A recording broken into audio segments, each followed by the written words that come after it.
ভারতের আবহাওয়া অধিদপ্তরের ১৫০ বছর পূর্তি উপলক্ষে বাংলাদেশ ও পাকিস্তান সহ প্রতিবেশী দেশগুলোকে আমন্ত্রণ জানায় নয়াদিল্লি। অখণ্ড ভারত নামের এই সেমিনারে পাকিস্তান অংশগ্রহণের কথা বললেও বাংলাদেশ এই আমন্ত্রণে অপারগতা জানিয়েছে।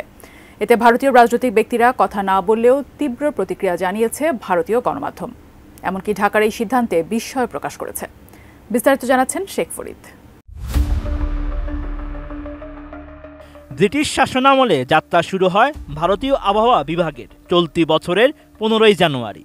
এই সংস্থাটির 150 বছর পূর্ণ হতে যাচ্ছে।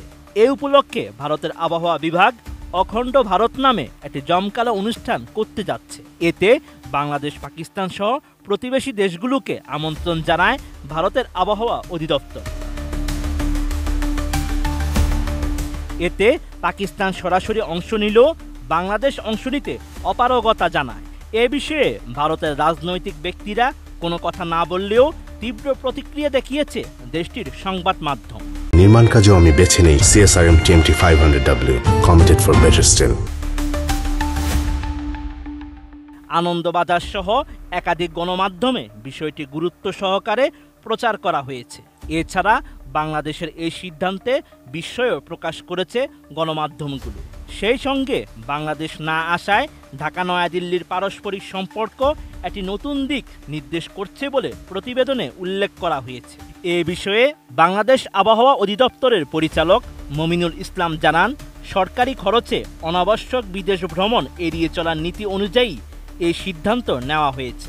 এতে দুই দেশের সম্পর্কের উপর কোনো প্রভাব পড়বে না। তবে ভারতীয় সংবাদ মাধ্যমগুলো বিষয়টিকে ভিন্ন আঙ্গিকে তুলে ধরেছে। তারা দাবি করছে, শেখ হাসিনার সরকারের পতনের পর থেকেই দুই দেশের সম্পর্ক শীতল হয়েছে।